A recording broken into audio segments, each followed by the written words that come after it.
I've just finished watching Matt Dillahunty's question and answer period and speaking to the atheists in Australia.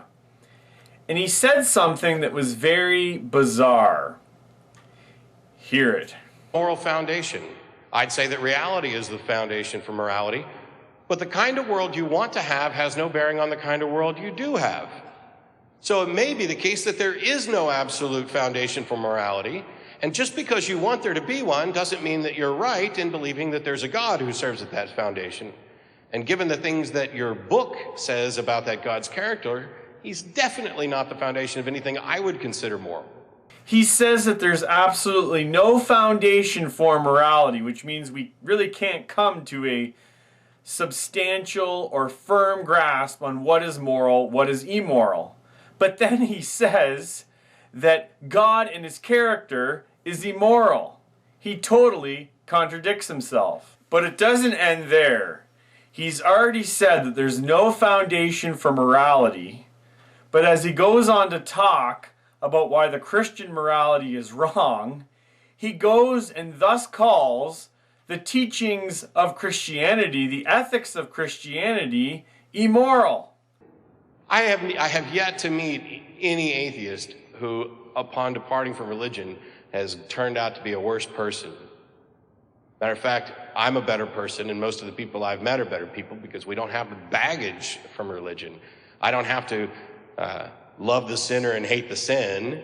I can be okay with the sinner and what they're calling sin because there's nothing wrong with it. I don't have it. Oh, you just want to sin. I warn people, don't fall for that. Oh, you just want to sin. Give a good reason. But now I changed. Okay, if that's what you want to say, sure. I just want to sin. Because you think it's a sin for me to exercise my brain. You think it's a sin for me to love whoever I'm going to love. You think it's a sin for me to not bow and kowtow to your God. All of these things that you think are sin, you're right. I don't want to do any of those because I don't see any value in them, and I think that the teachings are immoral. Is that good enough for you? The atheist hearing this asks Matt a good question. Hear it. If you said that morality is founded in reality, how do we discover the moral? So I would, am I on? Yep, there we go. Oh, it's going to ring. So it's a process that I think we've been going through forever. And that is you try something and you find out, ooh, this did not work out in our benefit. You try something else and this has. So I gave a talk about the superiority of secular morality a number of years ago. I've changed it a few times. It's modified. But the way I do it, I'm not too dissimilar from Sam Harris in what I'm talking about, and that it's founded in this idea of well-being. And it's not we're not pretending that we actually have all the answers now, but I think you can create a good moral system by just beginning with a few foundational premises. Like, for example, you could pick death is preferable to life, and then you find out that, well, that's not actually going to work out very well. So you pick life as generally preferable to death. Health is generally preferable to sickness. Pleasure is generally preferable to pain. And you use those as a foundation. And the thing you do from there is you need to be ready to change these if you find out they're wrong. Like you picked, oh, death is better than life. Oh, no, that doesn't work. And you need to recognize that these are going to come in conflict.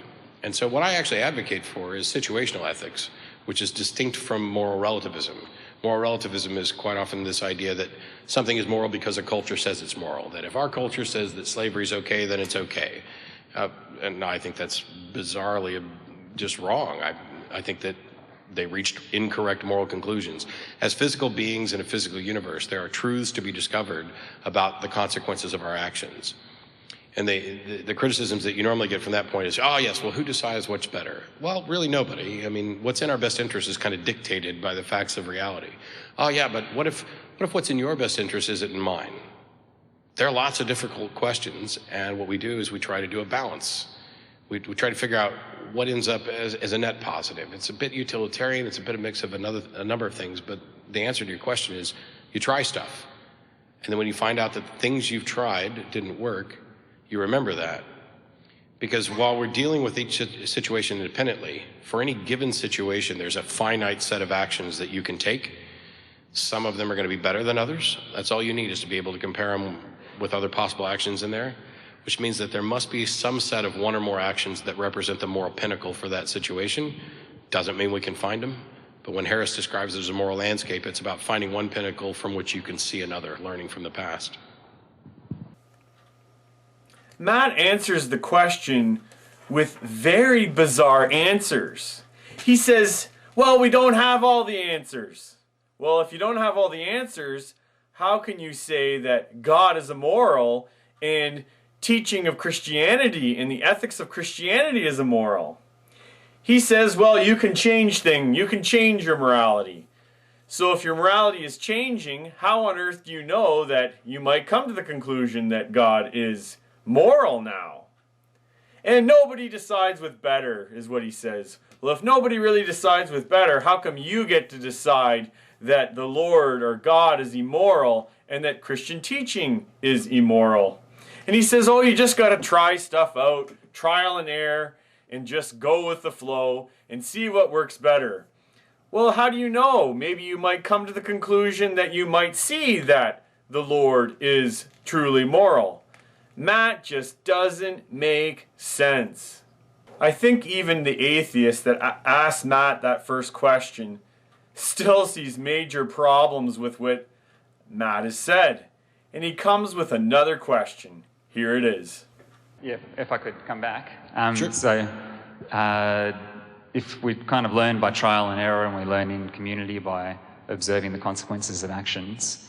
So, if something is harmful, do I have any moral responsibility to stop other people from doing that if their preferences are different?